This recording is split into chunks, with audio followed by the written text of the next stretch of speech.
Boa noite, irmãos. Graça e paz a todos em nome do Senhor Jesus. Amenzinho foi bem fraco, mas vou falar de novo para ver se a gente anima, né? Boa noite, irmãos. Graça e paz a todos em nome do Senhor Jesus. Fica bem melhor, né? Queridos, eu estou muito feliz em estar aqui com vocês nessa noite. Nós vamos estar ministrando a partir de um texto do segundo livro de Samuel, capítulo 13. Eu queria que você abrisse a palavra do Senhor para a gente estudá-la. E que você abrisse ou ligasse o seu celular. Eu acredito que a projeção também vai acontecer aqui, né? Ou não? Do texto, não, né? Então, mantenha o seu celular aberto nesse texto, ou mantenha a Bíblia aberta nesse texto aí, para a gente poder ir acompanhando as Escrituras Sagradas. Eu tenho insistido muito com a minha igreja local para que a gente aprenda a ler Bíblia. E uma das formas da gente ler Bíblia é olhando o texto expositivamente, ou seja, observando o que o texto diz e trazendo as verdades do texto para o nosso coração. Caso contrário, nós vamos ver o que está acontecendo hoje, lamentavelmente, em muitas igrejas evangélicas, cujo pastor tem normalmente um sermão com 3 divisões. A primeira divisão é ler o texto. A segunda divisão é sair do texto. E a terceira divisão é nunca mais voltar para o texto, né? Então vamos evitar que isso aconteça, vamos olhar o texto das Escrituras Sagradas e vamos ver o que a palavra de Deus nos ensina. Eu estou lendo na versão revista e atualizada. Se você tiver outra versão aí, não se importe, porque é apenas uma questão de versão e as colocações são similares. 2 Samuel 13, versículo 1, a palavra de Deus diz: tinha Absalão, filho de Davi, uma formosa irmã, cujo nome era Tamar. Amnon, filho de Davi, portanto o irmão dela, se namorou dela. Angustiou-se Amnon por Tamar, sua irmã, a ponto de adoecer, pois sendo ela virgem, parecia-lhe impossível fazer-lhe alguma coisa. Tinha, porém, Amnon um amigo cujo nome era Jonadab, filho de Simeia, irmão de Davi. Jonadab era um homem muito sagaz. E ele lhe disse: por que tanto emagreces de dia para dia, ó filho do rei? Não me dirás? Então lhe disse Amnon: amo Tamar, minha irmã, irmã de Absalão, meu irmão. Disse-lhe Jonadab: deita-te na tua cama, finge-te doente, quando teu pai vier visitar-te, dize-lhe: peço que minha irmã Tamar venha e me dê de comer pão, pois vendo-a eu preparar minha comida, comerei a sua mão. Deitou-se, pois, Amnon e fingiu-se doente. Vindo o rei visitá-lo, Amnon lhe disse: peço-te que minha irmã Tamar venha e prepare 2 bolos à minha presença, para que eu coma da sua mão. Então Davi mandou dizer a Tamar em sua casa: vai à casa de Amnon, teu irmão, faz-lhe uma comida. Foi Tamar à casa de Amnon, seu irmão, e ele estava deitado, tomou ela a massa, amassou, fez bolos diante dele e os cozeu. Tomou a assadeira e virou os bolos diante dele, porém ele recusou comer. Disse Amnon: fazei retirar todos da minha presença. E todos se retiraram. Então disse Amnon a Tamar: traz a comida à câmara, e comerei da tua mão, dentro do quarto dele, né? Tomou Tamar os bolos que fizera, e os levou a Amnon, seu irmão, à câmara. Quando lhes oferecia para que comesse, pegou-a e disse: vem, deita-te comigo, minha irmã. Porém ela lhe disse: não, meu irmão, não me forces, porque não se faz assim em Israel. Não faças tal loucura, porque aonde iria eu com a minha vergonha, e tu serias como um dos loucos de Israel? Agora, pois, peço-te que fales ao rei, porque não me negará a ti. Porém ele não quis dar ouvidos ao que ela lhe dizia. Antes, sendo mais forte do que ela, forçou-a e se deitou com ela. Depois Amnon sentiu por ela grande aversão, e maior era a aversão que sentiu por ela que o amor que lhe votara. Disse-lhe Amnon: levanta-te, vai-te embora. Então ela disse: não, meu irmão, porque maior é esta injúria lançando-me fora do que a outra que me fizeste. Porém ele não a quis ouvir. Chamou o seu moço que o servia e disse: deita fora fecha a porta após ela. Trazia ela uma túnica talar de mangas compridas, porque assim se vestiam as donzelas filhas do rei. Mesmo assim o servo a deitou fora e fechou a porta após ela. Então Tamar tomou cinza sobre a cabeça, rasgou a túnica talar de mangas compridas que trazia, pôs as mãos sobre a cabeça e se foi andando e clamando. Absalão, seu irmão, lhe disse: esteve Amnon contigo? Ora, pois, minha irmã, cala-te, é teu irmão, não se angustie o teu coração por isso. Assim ficou Tamar e esteve desolada em casa de Absalão, seu irmão. Ouvindo o rei Davi todas essas coisas, muito lhe acendeu a ira, porém Absalão não falou com Amnon, nem mal, nem bem, porque odiava Aminon por ter esse forçado a Tamar, sua irmã. Passados 2 anos, Absalão tosqueava em Baal-Azor, que está junto a Efraim, e convidou Absalão todos os filhos do rei. Foi ter Absalão com o rei e lhe disse: eis que o teu servo faz a tosquia. Peço que com o teu servo venha o rei e os seus servidores. O rei, porém, disse a Absalão: não, meu filho, não vamos todos juntos para não te sermos pesados. Estou com ele, Absalão, porém ele não quis ir. Contudo, o abençoou. Então disse Absalão: se não queres ir, pelo menos deixa ir conosco Amnon, meu irmão. Porém ele disse: para que ele iria contigo? Insistindo Absalão com ele, deixou ir com ele Amnon e todos os filhos do rei. Absalão deu ordem aos seus moços, dizendo: tomai sentido, quando o coração de Amnon estiver alegre de vinho, e eu vos disser: feri Amnon, então o matareis. Não temais, pois não sou eu quem vos ordeno. Sede fortes e valentes. E os moços de Absalão fizeram a Amnon como Absalão lhes havia ordenado. Então todos os filhos do rei se levantaram, cada um montou seu mulo, fugiram, iam eles ainda de caminho quando chegou a notícia a Davi. Absalão feriu todos os filhos do rei e nenhum deles ficou. Então o rei se levantou, rasgou as suas vestes, se lançou por terra, e todos os seus servos que com ele estavam rasgaram também as suas vestes. Mas Jonadab, filho de Simeia, irmão de Davi, respondeu e disse: não pense o meu senhor que mataram a todos os jovens filhos do rei, porque só morreu Aminon, pois assim já o revelavam as feições de Absalão, desde o dia em que Tamar foi forçada por Aminon. Não metas, pois, agora na tua cabeça, ó rei, meu senhor, tal coisa, supondo que morreram todos os filhos do rei, porque só morreu Aminon. Absalão fugiu. O moço que estava de guarda, levantando os olhos, viu que vinha muito povo pelo caminho, por trás dele, pelo lado do monte. Então disse Jonadab ao rei: eis aí vêm os filhos do rei. Segundo a palavra do teu servo, assim sucedeu. Mal acabara de se falar, chegaram os filhos do rei, e levantando a voz, choraram também o rei e todos os seus servos, choraram amargamente. Que tragédia! Que doideira! Meus queridos irmãos, eu não sei se vocês já assistiram um filme, O Patriota, com Mel Gibson. A minha esposa está me dizendo sempre: você precisa atualizar seus filmes, tá? Porque estão um pouco atrasados aí. Mas lá para a década de 90, é um filme interessante que conta a história de uma família, quando havia o conflito ali na Carolina do Sul, em Virgínia, entre os ingleses e os americanos, na época da independência da América. E um determinado dia, o conselho de uma cidade se reuniu, porque os ingleses estavam vindo e tomando as propriedades, e eles então queriam resistir aos ingleses, e eles tomaram a posição de que iriam guerrear contra os ingleses. O Mel Gibson disse: eu não vou guerrear contra ninguém. Eu não vou guerrear. Ele era pacifista. Ele era um homem que não queria guerra. Ele não queria conflito nenhum. Mas, de repente, os ingleses vieram, e na frente da casa dele, eles começam, então, a fazer impropérios, e o filho dele, filho do Mel Gibson, né, do Patriota, com seus 16, 17 anos de idade, com uma impetuosidade tremenda, vai em direção ao cara, e o cara pega uma espingarda, dá um tiro do peito dele e mata ele na frente do pai.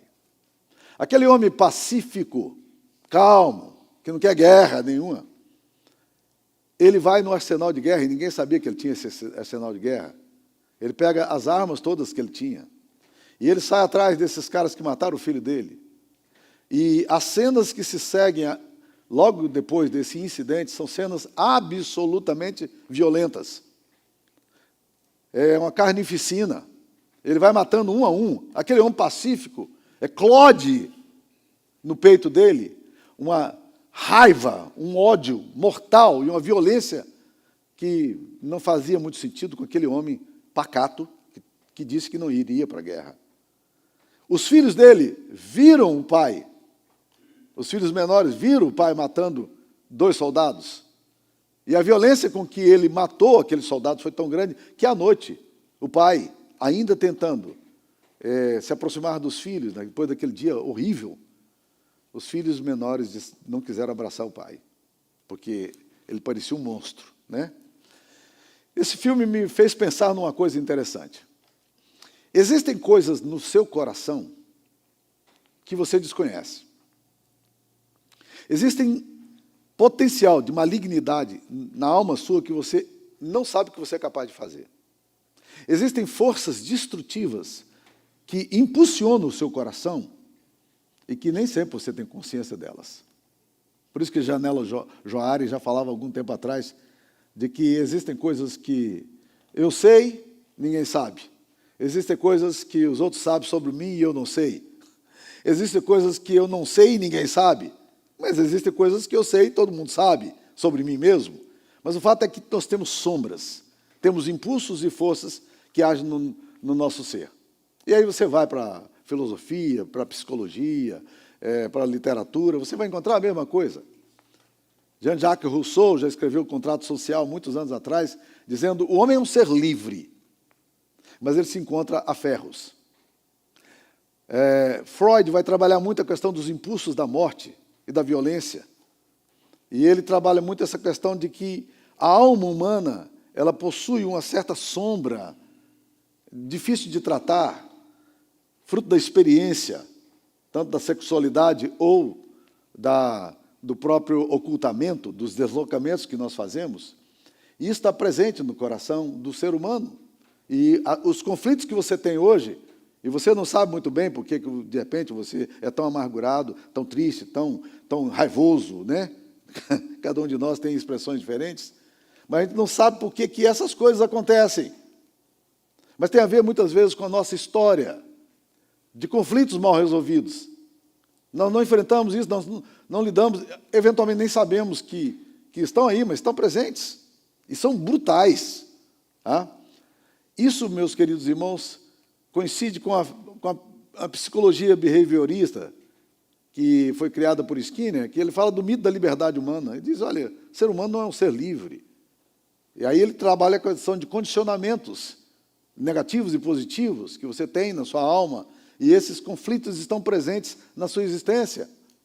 Nós temos forças impulsivas de violência que nós mesmos não conhecemos. Isso é bíblico ou não? É só ler um pouquinho, com cuidado, da carta de Paulo aos Romanos. Quando Paulo, no capítulo 7, se angustia tremendamente, dizendo, miserável homem que sou, quem me livrará ao corpo dessa morte? O bem que eu quero fazer eu não faço, o mal que eu detesto parece que gruda em mim. Né? E aí ele diz, eu vejo uma guerra no meu ser, lutando, guerreando.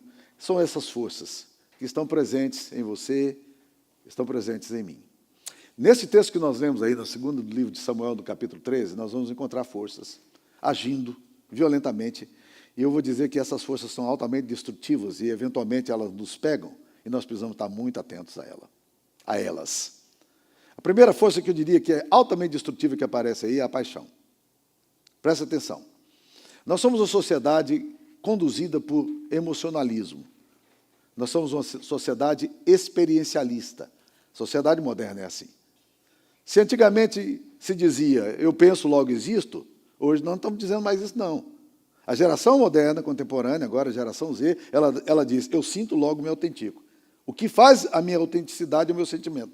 Se eu acho que é, está tudo ok, está certo. Se eu não acho que é, então está errado. E esse equívoco vai pegando muita gente aí. O perigo que nós temos aqui, meus queridos irmãos, quando nós olhamos, é que nós vemos a história aqui de um rapaz chamado Aminon. Presta atenção. Aminon é o primogênito de Davi. Davi era o rei. O que significa isso na escala hierárquica? Ele era o cara que substituiria o rei quando o rei morresse. Ele era o herdeiro natural do trono. Mas acontece uma coisa na alma desse cara que arrebenta ele. O que aconteceu? Ele se apaixona pela meia-irmã dele, que era irmã de Absalão, mas era filha de Davi também. Ele fica doido por aquela menina. Ele não consegue parar de pensar, ele adoece. Jonadab, que está do lado dele, que é filho de Simeia, irmão de Davi, portanto é primo, percebe logo que aquele garoto não está bem, está emagrecendo, né? Já viram esse quadro? Pais aí, avós. Aí o menino fica adolescente, ele não quer comer, e começa a adoecer, e aí, né? Aminon entrou num quadro disruptivo, num quadro em que ele está sendo consumido por uma paixão, e uma paixão que não pode ser atendida, por quê? Porque é da própria irmã. Ele está apaixonado pela irmã. Então Jonadab diz, o que está acontecendo com o príncipe aí? Que cara é essa? Você está emagrecendo? Ele disse, Aí ele abre o coração, fala, rapaz, estou lascado, velho. Eu me apaixonei pela minha irmã. E eu não paro de pensar nessa menina. Eu quero ir para a cama com ela. O meu negócio é assim, é impossível demais, eu não estou dando conta, está difícil. Se ele encontrasse um amigo bom naquela hora, um amigo bom poderia convencê-lo de outro ponto de vista, mas não era o caso. A Bíblia diz que Jonadab era muito sagaz. Já ouviram essa expressão antes? Lá no capítulo 3 de Gênesis, diz que a serpente era muito sagaz. 2 vezes aparece na Bíblia essa expressão. Uma delas, para Jonadab, é a mesma coisa do diabo mesmo, né? Muito sagaz. E Jonadab fala, cara, você é príncipe de Israel, você tem o que você quer. E, de fato, ele poderia ter quem ele quisesse. Tantas meninas bonitas no reinado, tantas mulheres bonitas que gostariam de casar com o futuro rei de Israel. Não, ele não quer. Paixão, meus queridos, é patos. Já viu a palavra patologia? A palavra paixão vem de patos, no grego, que é doença, febre. O Talmud dizia que quando a paixão entra pela porta, a razão sai pela janela. Então, na verdade, meus queridos irmãos, nós temos aqui um quadro que pode arrebentar a vida de homens e mulheres sensatas. E eu falo isso com muito temor, sabe por quê? Porque eu já vi, e o pastor Edson aqui também é testemunho, já acompanhamos vários casos de pastores, presbíteros, diáconos de igreja, gente séria, mas que de repente acontece uma coisa, um impulso no coração. É um negócio tão forte. Mulheres da minha igreja já fizeram isso. Recentemente acompanhei o caso de uma mulher, amiga minha, ela e o marido dela, 36 anos de casado, não quero mais ficar não.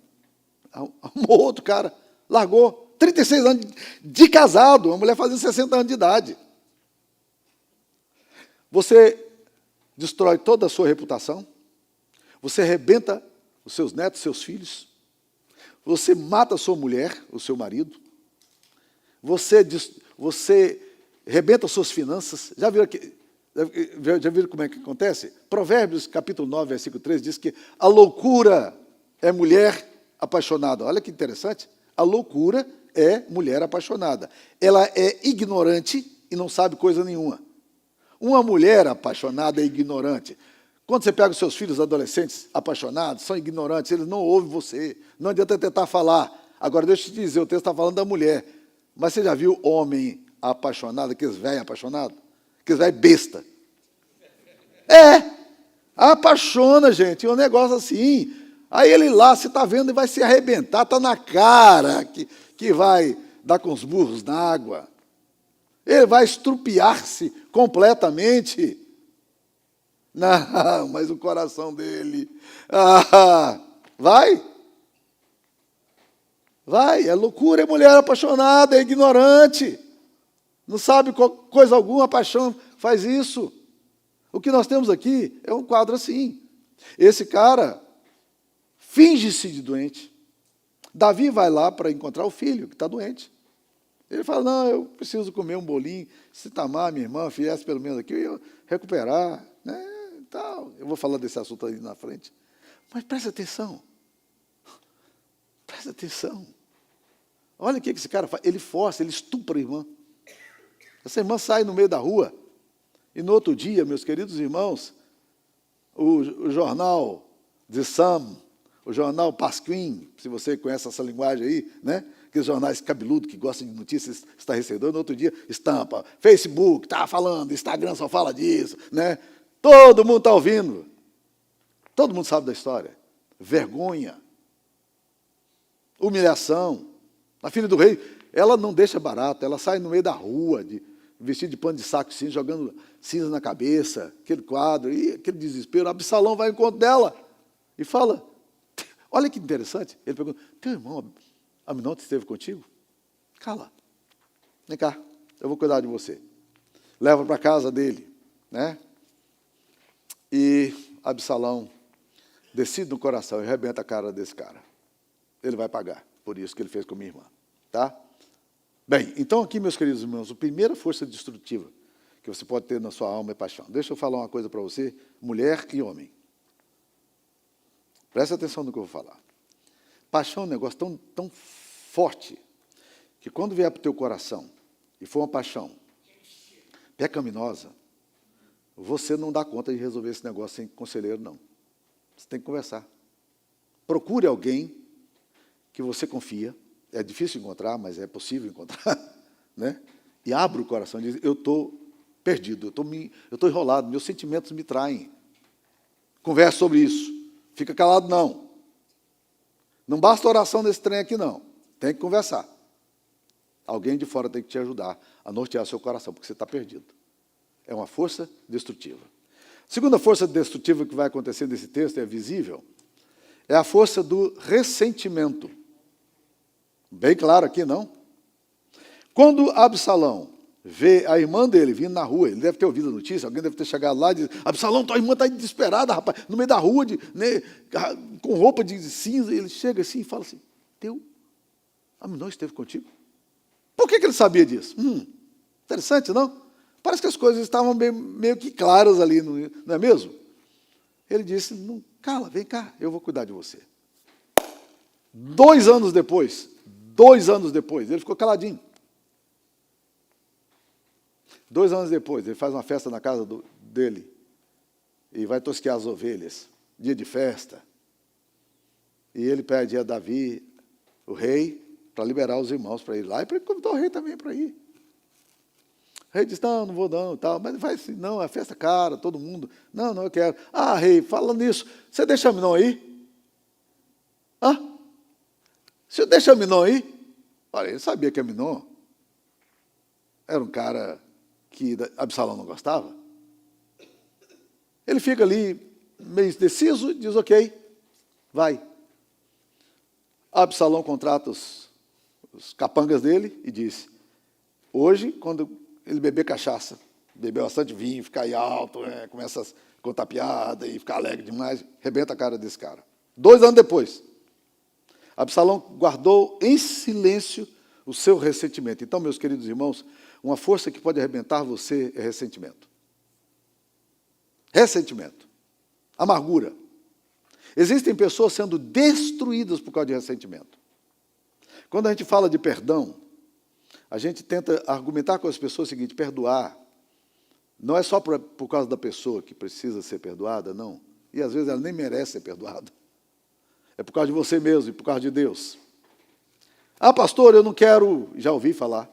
Pastor, eu não quero perdoar esse cara, não. Eu falei, ok, então vamos orar um pouquinho diferente. Ao invés de você orar dizendo, eu não quero perdoar, você vai começar orando assim. Senhor, eu não quero perdoar, mas eu quero querer perdoar. Porque minha vontade não é perdoar, a vontade é esganar, é matar esse desgraçado. Talvez alguns de vocês tenham lutas nessa área, fortíssimas, de ressentimento. E vingança é alguma coisa que você vai guardando no seu coração, para violentar lá na frente. Só que enquanto isso você está sendo violentado. Tome cuidado com o seu coração. A amargura, e a Bíblia diz em Hebreus o seguinte, não haja entre vós nenhuma raiz de amargura que brotando vos perturbe, e por meio dela muito seja contaminado. Não está falando nem de amargura, olha só, está falando de raiz. Não é que a coisa está assim tão visível, não, mas está lá. Tem que ir lá nesse lugar. Tem que arrancar essa raiz. Isso é praga, é erva daninha. Isso cresce, isso floresce, rápido, e violenta você. E vai transformar você num monstro. Vai arrebentar sua vida, sua saúde. E essa mágoa contra alguém que te feriu precisa ser resolvida aos pés da cruz. Você precisa ir para Jesus. Você tem que admitir honestamente que você não está conseguindo resolver esse negócio. Mas você precisa conversar com o Pai. Caso contrário, você vai esperar, vai cozinhar em banho-maria, vai demorar um tempo passar, mas aquilo ali está aqui. A primeira oportunidade que der, eu vou arrebento. Isso às vezes acontece, meus queridos irmãos, presta atenção no que eu vou falar. Acontece às vezes com casais. Marido e mulher. Que foram, de alguma forma, sofreram alguma amargura e não resolveram o problema. E trazem esse problema na história, e vai caminhando. E aí faz as coisas. Tem um texto da Bíblia que trata disso, não é interessante? Fala assim, maridos, amai vossas mulheres e não as trateis com amargura. Isso não aparece em Efésios, mas aparece em Colossenses. Eu fiquei tão impressionado com esse texto, quando... Foi interessante. Você pode ser marido e está tratando a sua mulher com amargura. Você faz as coisas com amargura. Mulheres que têm sexo com amargura com seus esposos. E você vive esse quadro doentio, patológico. Você vai lidando com essa questão aí na base da amargura. Está aqui Absalão, preparando em banho frio, em banho-maria, a morte do seu próprio irmão. Ele não conversa com ninguém. Ele não fala com ninguém. Ninguém sabe da dor. Mas está lá. Os amigos até percebem que alguma coisa não está bem. Como de fato perceberam, Jonadab percebe. Mas, nada. Terceiro perigo, terceira força, que tem uma enorme influência sobre a sua vida. Então, eu já falei de duas forças aqui. E agora eu vou para a terceira força. A terceira força que nós vemos nesse texto aqui, além da paixão e do ressentimento, é a força da amizade. Presta atenção no que acontece. O texto é bem claro. Jonadab percebe que Aminon tem um problema no coração. O psicólogo de Jonadab aqui é quem? O psicólogo de Aminon é quem? Jonadab. Esse caboquinho aqui é complicado. Só que ele está do lado. Ele percebe, ele é inteligente, ele é sagaz. Ele percebe. Se nessa hora, como eu disse para vocês, se nessa hora ele tivesse encontrado um amigo prudente, a história dele seria outra. Ele iria falar, Aminon, eu não estou acreditando nessa bobagem sua. Aminon, esquece isso, meu velho, vamos viajar, vamos pescar, vamos caçar, vamos sair desse mundo aqui, que você está enfurnado nesse negócio aqui. Rapaz, você tem qualquer mulher que você quiser aqui, rapaz, para com isso, faz não, isso vai trazer desgraça para a sua vida, meu velho, vai te matar. É isso que Jonadab diz? Não. Ele fala o seguinte, você é rei em Israel, e você está aí com essa cara de besta aí, para com isso, rapaz. Você pode ter a mulher que você quiser. Tá, você vai lá, é a sua irmã, mas você pode ter. Finge doente, olha o conselho que o cara dá. Faz de conta que você está com Covid. Vai lá, faz cara de doente. Aí quando o rei vier te visitar, você fala, eu preciso comer os bolos que Tamar faz. Bolos que Tamar faz. Gente, é interessante. Nós vemos nesse texto aqui uma sagacidade tremenda de um cara que induz o amigo para um lugar de morte.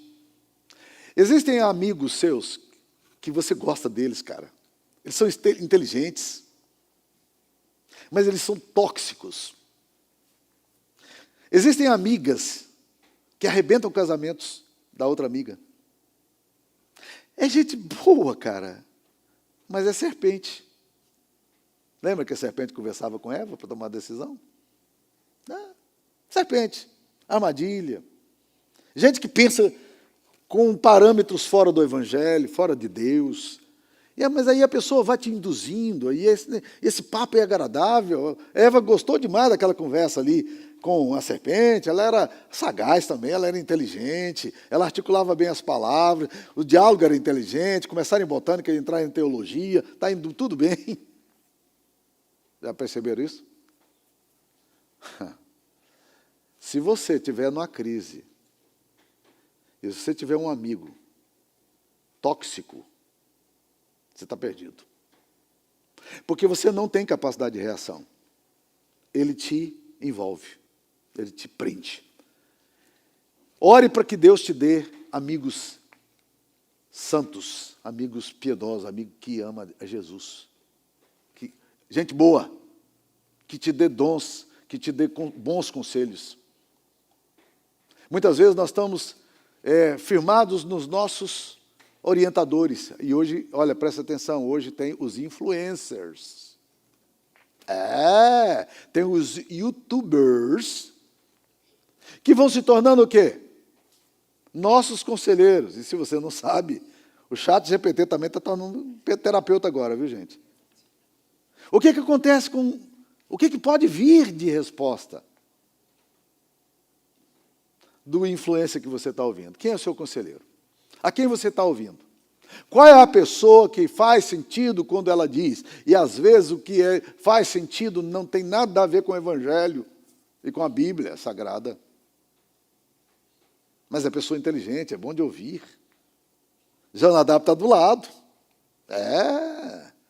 Jonadab é quem percebe, ele saca que alguma coisa está problemática ali. Cara, que cara é essa? Está acontecendo, Aminon? Estou vendo que você está emagrecendo. Qual é o papo aí, velho? O que está acontecendo? Aminon desabafa. Disse, eu não acredito que você está fazendo isso. Finge de doente, rapaz. Traz essa menina aqui e vai resolver a parada. Caos. Tragédia. E aí, meus queridos irmãos, o que nós percebemos agora é que esse Jonadab, que a Bíblia diz que é muito sagaz,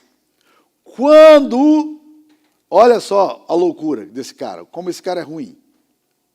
Leia o texto com atenção que você vai perceber lá no finalzinho, que quando Absalão faz a festa, ele era primo de Absalão, ele era primo de Aminon, e convida Aminon, o rei não vai, e quem é que não vai? O próprio Jonadab. Porque Jonadab não conversou com Absalão, porque ele não era amigo de Absalão. Mas ele sabia. Olha, que loucura. Quando Absalão mata Aminon lá, e chega a notícia de que todos os filhos do rei tinham morrido, ele está onde? Ao lado do rei.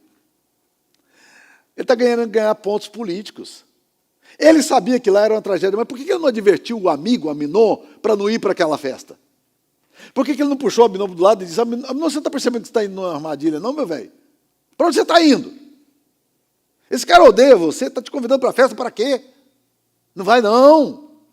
E ele diz, rei, ele só matou Aminon, mas a notícia ainda que chegou era que ele tinha matado todos os filhos do rei. Como é que ele sabe que só matou Aminon? Aí ele diz, não é assim que já revelava as feições de Absalão? Uma leitura da face, gente sagaz. Ele não vai para lá porque lá tem tragédia. Mas ele também não adverte Aminon para não ir para lá para morrer. E ele vai e morre. É um amigo. Foi o que deu conselho lá atrás. Está imaginando um negócio desse? Terceira força que eu falei aí. Falei da força da paixão, do ressentimento, da amizade. Deixa eu falar da quarta e da última. É a força da presença paterna. Porque esse texto aqui, meus queridos irmãos, é um texto assustador para ver a apatia de Davi. Davi é um homem segundo o coração de Deus. Ele era um bom crente, mas ele é um péssimo pai e um péssimo observador. Deixa eu provar para vocês isso. Primeiro, quando Aminon diz, pai, eu quero comer o bolo que Tamar faz, manda ela para cá para fazer bolo. A princesa tinha que sair da casa dela para vir para a casa dele para fazer bolinho para ele. Era hora dele olhar para o filho dele e dizer, tu larga de ser sem vergonha, caboclo. Cria vergonha nessa cara. Que papo é esse, rapaz? Trazer sua irmã para cá para fazer bolo. Tem um monte de mulher que faz bolo muito melhor do que ela. Ela nem sabe cozinhar direito. Ela é princesa. Presta atenção, meu filho. Cria vergonha nessa cara. Apruma, velho. Acho que às vezes nós como pais, e eu imagino que Absalão era uma presença muito forte, a Bíblia diz que ele era o homem mais bonito de Israel. Lindo, né? A Bíblia diz que da ponta do cabelo até os pés, ele era um cara lindíssimo, ele era um modelo, um cara charmosão, devia ser simpático pra caramba, né? Aquele atraente. Ele tem medo do filho dele. Ele não confronta o filho dele. E por não confrontar o filho dele perde o reinado, o filho dele causa uma humilhação, e o filho dele vai morrer 2 anos depois. Porque faltou o pai. Faltou o pai. Muitas vezes eu já tive que lidar com essa situação. Às vezes eu estou bravo, eu digo, eu vou falar. A Sara diz, não vai, minha esposa, não vai falar, você está muito bravo. Eu falei, eu preciso falar. Eu talvez precise acalmar um pouco para falar, mas eu quero dizer o que eu estou achando dessa pataquada. E eu vou dizer. Porque a Bíblia diz que Eli, os seus filhos se tornaram execráveis e ele não os repreendeu. E Deus repreendeu Eli, não pelo pecado que Eli cometeu, mas pelo fato de Eli não ter repreendido o pecado dos filhos. Está aí um Davi que deixa o filho dele ir para a morte. Mesmo que seus filhos não gostem, e eles não vão gostar. Mas tem hora que nós, como pai e mãe, precisamos sentar com nossos filhos e dizer, filho, presta atenção. Você está assumindo um caminho, contrário ao caminho de Deus. Você está se desviando do Senhor. Eu vou te dizer uma vez só, mas eu vou te dizer com seriedade. Isso aqui vai te matar. Isso aqui é vida de morte, de pecado, de destruição, de engano. Você não pode continuar desse jeito. Você precisa se arrepender e voltar. Ah, mãe, esquece esse negócio de religioso. Ah, pai, eu não quero ouvir esse negócio. Deixa eu terminar. Eu vou falar uma vez. Se você não quiser ouvir, não me ouça. Mas eu preciso de dizer, porque eu não posso deixar de dizer aquilo que eu penso, meu filho, sobre as decisões e rumos que a sua vida está levando. Faz sentido isso, meus irmãos? Davi não protegeu Amnon, o filho dele, e não repreendeu Amnon. Segunda coisa, Davi não protegeu Tamar, a filha. Quando Tamar vem da rua, da casa do irmão, depois de ter sido estuprada na rua, gritando, Absalão, o irmão, corre para socorrê-la. Leva para onde? Para o palácio dele. Quem é que deveria estar presente naquela hora? O pai.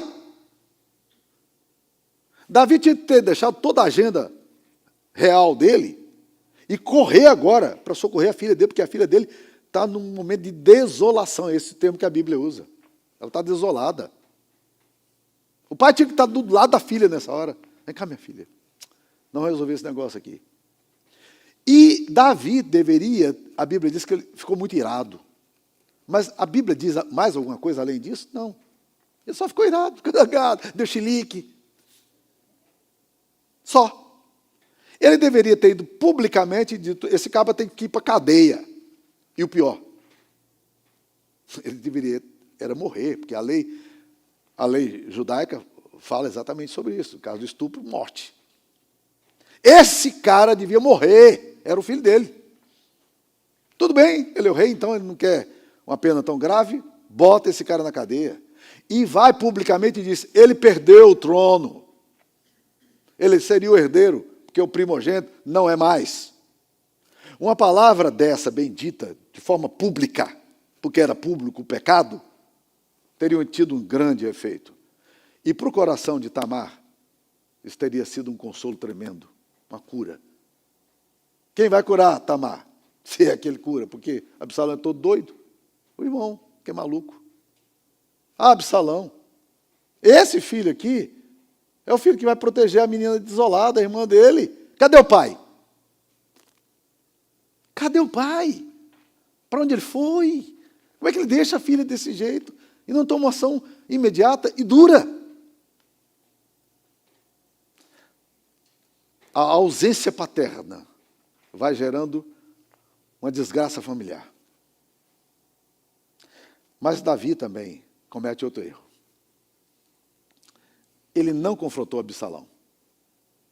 Ele não confrontou Absalão.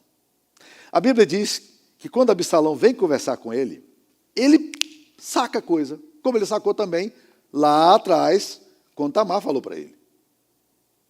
Quando Amnon falou para ele sobre Tamar. Aqui ele percebe. Ele percebe e diz o que para Absalão? Não, meu filho, por que você quer levar Amnon? Não, eu queria que ele fosse também. Ah, filho, você nem gosta dele. Não, Absalão, não vai não. Você não está com boa ideia não na cabeça, não. Você não, isso aí está claro? Quem que já tinha percebido isso? A Bíblia diz que Jonadab já tinha percebido. Diz, porventura não revelava as feições dele sobre isso? Estava visível, gente. Todo mundo em Israel está vendo. Só o pai não quer ver. Só o pai não quer ver. Uma das coisas mais terríveis que tem na nossa sociedade é a ausência paterna. E, em alguns casos, a ausência materna. Filhos que são entregues à sorte de si mesmos.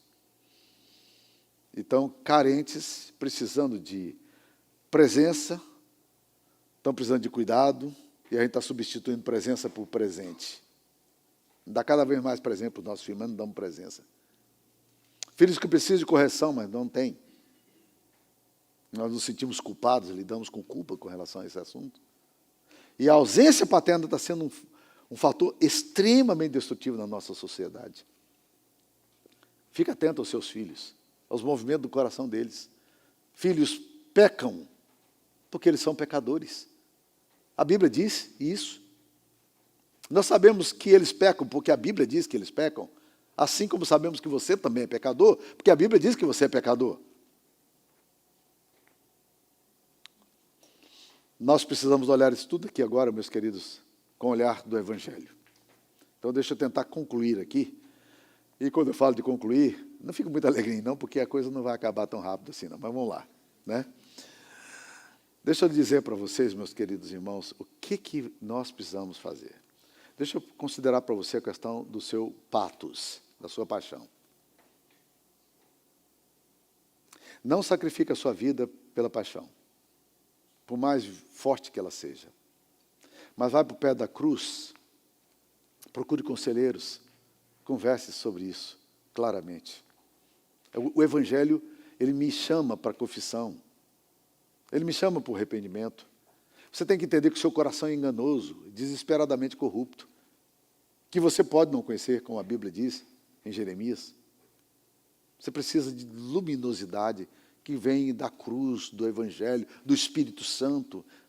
E tem que aprender a entender os movimentos pecaminosos do coração e dizer, não. Eu quero, mas a minha mulher não deixa não. Né? Já viu esse ditado, né? Não vou não. Eu sei o que está acontecendo com o meu coração. Está ruim. Mas eu preciso aprender a submeter meu coração aos pés da cruz. Segundo, tome cuidado com o ressentimento. A mesma coisa. Leve o seu ressentimento a Deus. O que Deus fala sobre vingança?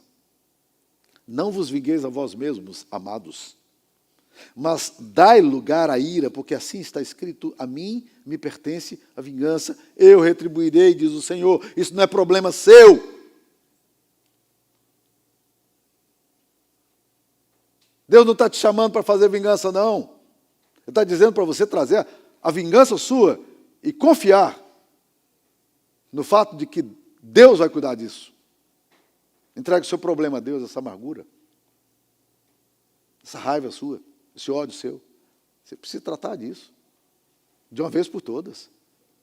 Leve para Jesus, diz, Senhor, é do Senhor. A vida dessa pessoa, mas esse desgraçado fez muito mal para mim, abusou de mim, sei lá o que for. Me roubou, me fraudou, me enganou. Eu tenho muita raiva dele, ok. Leve para Jesus e diz, Senhor, isso não é mais comigo. Porque eu aprendi que um dia o Senhor pegou a minha vergonha, a minha humilhação, todo o meu pecado, e o Senhor levou sobre o Senhor. E eu quero agora que o Senhor pegue esses impulsos do meu coração tão terríveis, e que o Senhor também possa tratar disso. Eu preciso de cura. Eu preciso de cura. Eu preciso de cura porque eu quero glorificar Teu nome. Eu preciso de cura porque eu quero viver, quero voltar a viver. Quero continuar avançando na minha vida, porque com amargura e ressentimento eu não avanço. Eu vou ficar agarrado aqui a esses pecados que me embaraçam. Tome cuidado com os amigos que você tem. O grande amigo seu é Jesus. Ele sim, nele você pode confiar. Eu encontrei um grande amigo, ele é filho de Deus Pai. O seu nome é Jesus Cristo. Nele a gente pode confiar. Amigos são uma grande bênção, mas amigos podem ser grandes armadilhas. Daqui 5 anos você será a mesma pessoa que você é hoje, exceto pelos amigos que você tem. Aprenda que Jesus é seu amigo. Isso significa que você pode desabafar com ele. Você pode dizer para ele. Ele vai entender você. Porque ele foi tentado de todas as formas. E ele aprendeu o que é resistir ao pecado. E por último, tome cuidado com o distanciamento em família. Eu conheço a realidade do imigrante e eu sei que muitas vezes esse negócio aqui de horas trabalhadas, de esforços violentos que a gente tem que fazer para manter a nossa própria conta, pagar as contas, ou comprar as coisas que a gente quer comprar. Isso às vezes vai sacrificando demais a gente vai distanciando sem perceber marido de mulher, distanciando, mulher de marido, do marido, vai distanciando. A gente vai criando uma rede de justificativas para a gente estar longe. A gente, não, às vezes, até percebe que alguma coisa não está indo bem no coração, mas a gente não quer tratar desse assunto. A gente está cansado, não quer lidar com esse problema, não quer confrontar esse negócio aqui. Mas é maravilhoso saber que na cruz de Cristo, Ele nos ajuda a convertermos uns aos outros. Não é isso que Malaquias diz? Capítulo 4, versículos 5 e 6. Ele converterá o coração dos pais aos filhos e filhos aos pais, para que eu não venha e fira a terra com maldição. Deus converte a gente. Marido precisa aprender a amar a mulher. Deus converte você. Mulher, você precisa ser submissa ao seu marido, tratar com respeito ao seu marido. Deus converte o seu coração. Filho, você precisa obedecer ao seu pai. Deus também converte o seu coração. Pai, você precisa criar os seus filhos na disciplina de amoestação do Senhor. O Evangelho é capaz de fazer isso. Jesus morreu naquela cruz. E o poder daquela cruz, do sangue dele, do Espírito Santo, é um poder que pode renovar a sua história e transformar a sua história. Eu queria encerrar esse momento de oração, com oração. Talvez você tenha ouvido aqui alguma coisa que tenha muito a ver com você, com o momento que você está vivendo. E eu quero convidar você que está querendo responder a alguma coisa que você ouviu do Evangelho hoje, para que você fique em pé. Não quero que todo mundo fique em pé, não. Tá? Não. Se tiver 2 ou 3 pessoas aqui que fiquem em pé honestamente, dizendo assim, eu preciso hoje apresentar-me diante do Senhor. Eu quero que você levante em fé. Eu quero orar por você. Tá? Levante o seu lugar em fé. E não precisa levantar marido e mulher, não. Pode ser pessoa sozinha. Às vezes é só a mulher, às vezes é só o marido. Né? Alguém mais quer orar?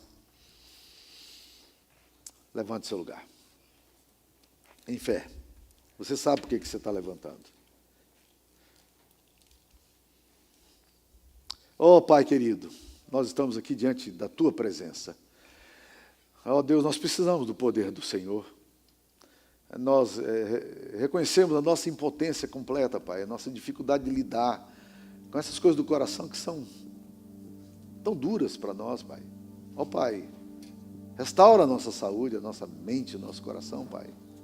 Ó Deus, que nessa noite o Senhor comece uma nova história, um novo momento da nossa experiência, que algo novo e profundo, transformador, possa realmente acontecer no nosso coração, Pai querido, para a glória do Senhor.